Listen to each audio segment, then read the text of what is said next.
السلام عليكم ورحمة الله وبركاته.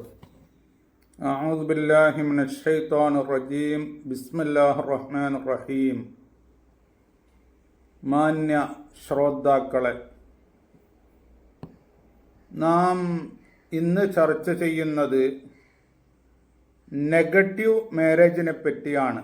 Positive marriage, supportive marriage, നല്ല marriage, നല്ല കല്യാണം എന്ന് പറഞ്ഞാൽ കല്യാണം കഴിഞ്ഞ് അതിൻ്റെ ശേഷം നല്ല ജീവിതത്തെപ്പറ്റി, അതിലുണ്ടാകുന്ന ഹെൽത്ത് ബെനിഫിറ്റ്സുകളെപ്പറ്റി, ആരോഗ്യ ഫലങ്ങളെപ്പറ്റി നന്നായി പറഞ്ഞു. എല്ലാം ചുരുക്കി, വളരെ ചുരുക്കിയിട്ടാണ് പറയുന്നത്. ഇന്ന് പറയുന്നതും ഇതുവരെ പറഞ്ഞതും ഇതിനെപ്പറ്റി അതിൻ്റെ വിശദ വിവരം ഞാൻ പറയുകയാണെങ്കിൽ 2 മാസമെങ്കിലും പറയേണ്ടി വരും. അത്രയും ചുരുക്കിയാണ്. പ്രത്യേകം ശ്രോതാക്കളെ മാനിച്ച് അവർക്കൊരു ബുദ്ധിമുട്ടാകരുത് എന്ന് പ്രത്യേകം ശ്രദ്ധിച്ച് ഇങ്ങനെ ചുരുക്കുന്നതാണ്.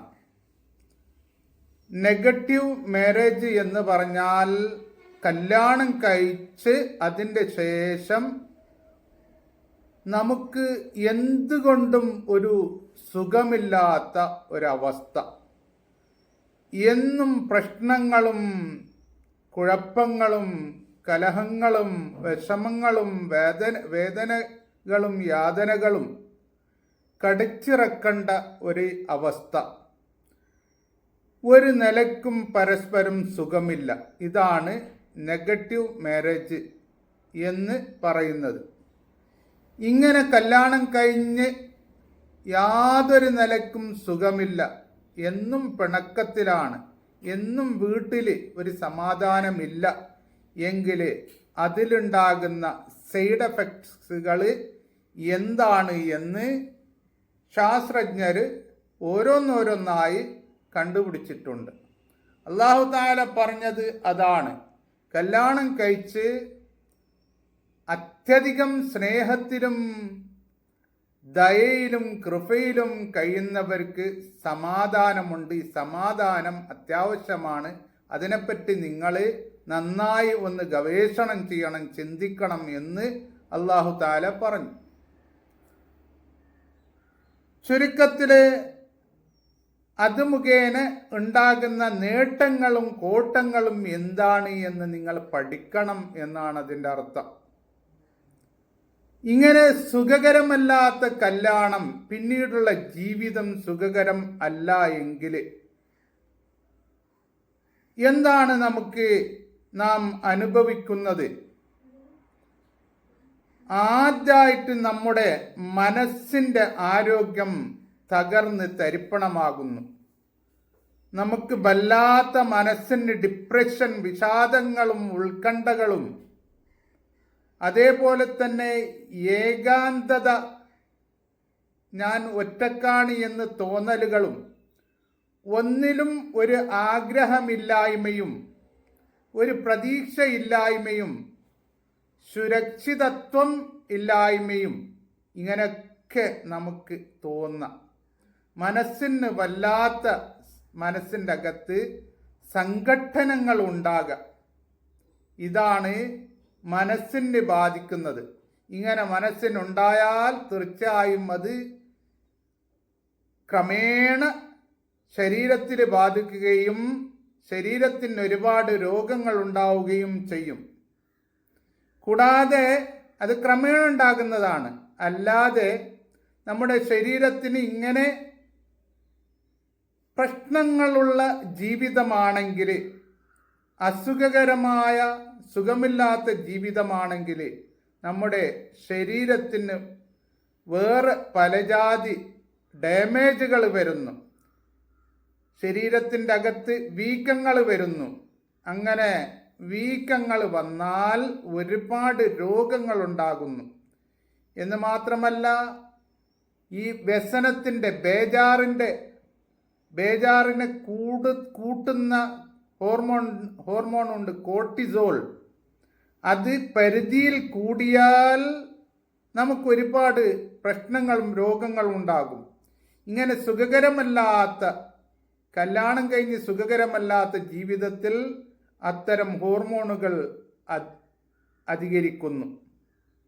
കൂടാതെ വിട്ടുമാറാത്ത ഒരുപാട് രോഗങ്ങൾ ഉണ്ടാകുന്നു. അത് എത്ര നാം ഔഷധങ്ങൾ മരുന്നുകൾ വാങ്ങിച്ചാലും അത് വിട്ടുമാറൂല. അങ്ങനെയുള്ള രോഗങ്ങളൊക്കെ ഉണ്ടാകും. ഇങ്ങനെയുള്ള ഈ കല്യാണം കഴിച്ച് ഒരു സന്തോഷമില്ലാത്ത ജീവിതത്തിൽ, കൂടാതെ അങ്ങനെയുള്ള ഒരു സന്തോഷകരമല്ലാത്ത ജീവിതമാണെങ്കിൽ അവൻ്റെ ലൈഫിൽ ജീവിതത്തിൽ യാതൊരു പ്രതീക്ഷകളും അവനക്കുണ്ടാവുകയില്ല. നല്ല നല്ല പ്രതീക്ഷകൾ. ശാസ്ത്രജ്ഞര് ഒരുപാട് കാലം പഠനം നടത്തി അവരുടെ പഠനത്തിൽ ലഭിച്ച കാര്യത്തിൽ അവർ പറയുന്നു, distressed marriage can trouble stroke or heart attack. ഇങ്ങനെ സുഖകരമല്ലാത്ത ജീവിതം കല്യാണം കഴിച്ച് എന്നാൽ അവനക്ക് സ്ട്രോക്ക് വരാം, അവൻ പാരലൈസായി ശരീരം ആകെ തളർന്ന് കിടക്കും ചിലപ്പോൾ, അല്ലെങ്കിൽ ഹാർട്ട് അറ്റാക്ക് വരും. അള്ളാഹു കാത്തുരക്ഷിക്കട്ടെ. കൂടാതെ അവർ പറയുന്നു മരണനിരക്ക് കൂടും. അങ്ങനെയുള്ള ജീവിതമാണെങ്കിൽ കൂടുതൽ മരിക്കാനുള്ള സാധ്യതയും ഉണ്ട് എന്ന് ശാസ്ത്രജ്ഞർ പറയുന്നു. അതുകൊണ്ട് അള്ളാഹു പറഞ്ഞു, നിങ്ങളുടെ ജീവിതം ഒരിക്കലും സന്തോഷകരമല്ലാത്ത ജീവിതം ആകരുത്. വളരെയധികം സന്തോഷത്തോടുകൂടെ കഴിയുന്ന, കൃപയോടുകൂടെ കഴിയുന്ന ജീവിതമാകണം.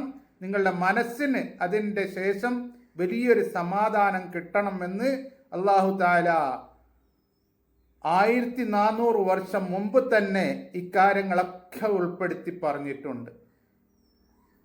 പിന്നെ സാമൂഹികപരമായ ഒറ്റപ്പെടലും ഉണ്ടാകും. പിന്നെ അവൻ ഒരു കൂട്ടത്തിൽ അവനെ കാണുകയില്ല. ഇങ്ങനെ സുഖകരമല്ല എങ്കിൽ അവനൊന്നിനും താല്പര്യമില്ല.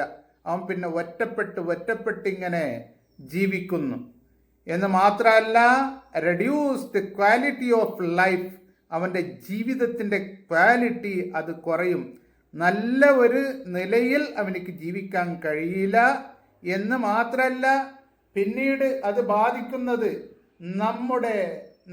നമ്മുടെ ജീവിതത്തിൽ ഏറ്റവും ഇഷ്ടപ്പെടുന്ന നമ്മുടെ പ്രിയങ്കരായ മക്കൾ, ആ മക്കളുടെ ജീവിതത്തിനാ പിന്നെ അത് ബാധിക്കുന്നത്.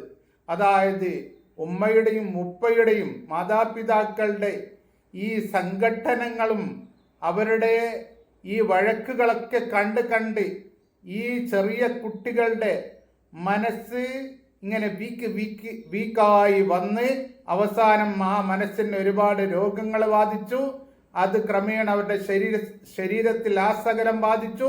പിന്നെ നമുക്ക് മക്കളെ കാണുമ്പോഴേക്ക് എപ്പോഴും കണ്ണുനീര് ഒഴുകിപ്പിക്കേണ്ട ഒരു അവസ്ഥയിലെത്തും. അതുകൊണ്ട് പ്രത്യേകം ശ്രദ്ധിക്കണം. എന്ത് പറയുന്നുണ്ടെങ്കിലും മക്കളുടെ മുമ്പിൽ അത് പറയരുത്. അത് പ്രത്യേകം ശ്രദ്ധിക്കേണ്ടതാണ്. അങ്ങനെ പറയുന്ന ഒരു അവസ്ഥ തന്നെ ഭാര്യ ഭർത്താക്കളുടെ ഇടയിൽ ഉണ്ടാകരുത്.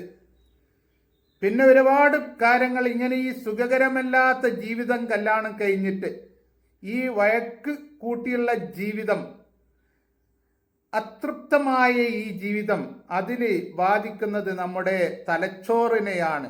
അതായത് മെമ്മറി പവർ, നമുക്ക് ഈ ഓർമ്മശക്തി കുറയും.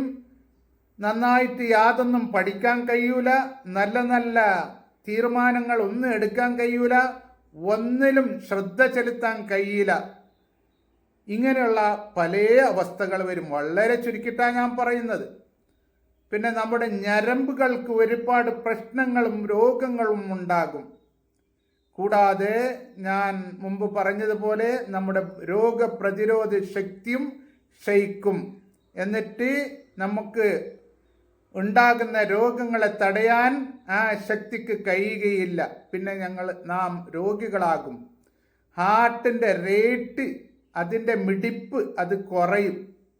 അതേപോലെ തന്നെ ബ്ലഡ് പ്രഷർ കൂടും. കൂടാതെ ഇങ്ങനെ തുടങ്ങി ഒരുപാട് പ്രശ്നങ്ങൾ ഉണ്ടാകും. വിശപ്പുണ്ടാവുകയില്ല. വിശപ്പില്ലായ്മ എന്നുള്ളത് പല കാരണങ്ങളെ കൊണ്ടും ഉണ്ടാകുന്നതാണ്. ഇത്തരം പ്രശ്നങ്ങളിലും ഇത്തരം കാര്യങ്ങൾ, വിശപ്പില്ലാത്ത കാര്യങ്ങൾ ഉണ്ടാകും.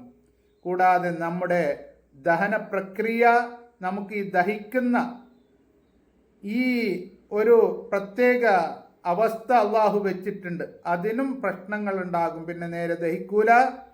നമ്മുടെ ഹോർമോണുകൾ, ഒരുപാട് കണക്കില്ലാത്ത ഹോർമോണുകൾ നമ്മുടെ ശരീരത്തിൽ പ്രവർത്തിക്കുന്നുണ്ട്, അതിനും ഡിസോർഡറുകൾ, മാറ്റങ്ങൾ വരും. ഇങ്ങനെ ഒരുപാട് പ്രശ്നങ്ങൾ ഉണ്ടാകും. ഇത് മാത്രമല്ല, ഞാൻ പറഞ്ഞല്ലോ, നമുക്കൊരു 2-3 മാസമൊക്കെ ഇതിനെപ്പറ്റി, ഇതിലുണ്ടാകുന്ന നേട്ടങ്ങളും കോട്ടങ്ങളെപ്പറ്റി, കല്യാണത്തിൻ്റെ ശേഷം സന്തോഷകരമായ കല്യാണമാണെങ്കിൽ അതിലുണ്ടാകുന്ന നേട്ടങ്ങളെപ്പറ്റും, അല്ല എങ്കിൽ, സന്തോഷമല്ല എങ്കിൽ അതിലുണ്ടാകുന്ന കോട്ടങ്ങളെപ്പറ്റിയും നമുക്ക് ധാരാളം പറയാനുണ്ട്. വളരെ ചുരുക്കിയിട്ടാണ് ഞാൻ പറഞ്ഞത്. കാരണം ഓരോ രോഗങ്ങളെപ്പറ്റി കണ്ടെത്തിയ ശാസ്ത്രജ്ഞന്മാരുടെ അവരുടെ എത്ര വർഷം പഠനം നടന്നു, അത് എവിടെ വെച്ചാണ് ഈ പഠനം നടന്നത്, ഏത് കൊല്ലത്തിലാണ്, ഏത് ഡേറ്റിലാണ്, എത്ര ആൾക്കാരെ സംഘടിപ്പിച്ചിട്ടാണ് അവർ ഈ നടത്തിയ പഠനം, ഇതിനൊക്കെ വേറെ പറയുകയാണെങ്കിൽ നമുക്ക് കാലങ്ങളോളം പറയേണ്ടി വരും. അതുകൊണ്ട് ഇതൊക്കെ, ഈ പറഞ്ഞ കാര്യങ്ങളൊക്കെ പരിശുദ്ധ ഖുർആനിൽ ഉൾപ്പെടുത്തിയിട്ടുണ്ട്.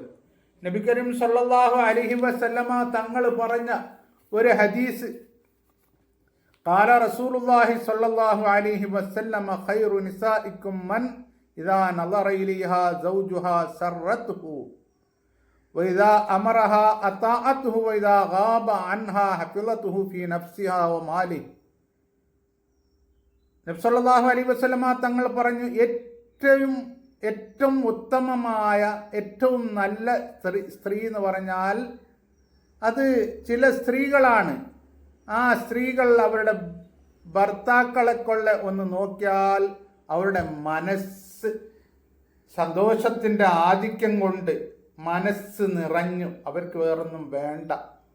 അങ്ങനെയുള്ള സ്ത്രീയാണ് ഏറ്റവും നല്ല. ഈ ഹദീസിനെ പറ്റി വിശദീകരിക്കുകയാണെങ്കിൽ ധാരാളമുണ്ട്. അങ്ങനെ ഒരുപാട്. ഈ നല്ല സ്ത്രീ എന്ന് പറഞ്ഞാൽ ആരാണ് എന്ന് ഈ ഹദീസിൽ വീണ്ടും പറഞ്ഞിട്ടുണ്ട്. ഞാൻ ചുരുക്കത്തിൽ അങ്ങനെയുള്ള സ്ത്രീകളായിരിക്കണം.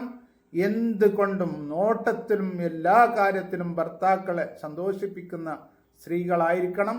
അവരുടെ ജീവിതം മുഴുവനും വിജയിച്ചു, ഇവിടെയും വിജയിച്ചു, ആഖിറത്തിലും വിജയിച്ചു. അങ്ങനെയുള്ള അതിനുവേണ്ടി നാം പരിശ്രമിക്കേണ്ടതാണ്.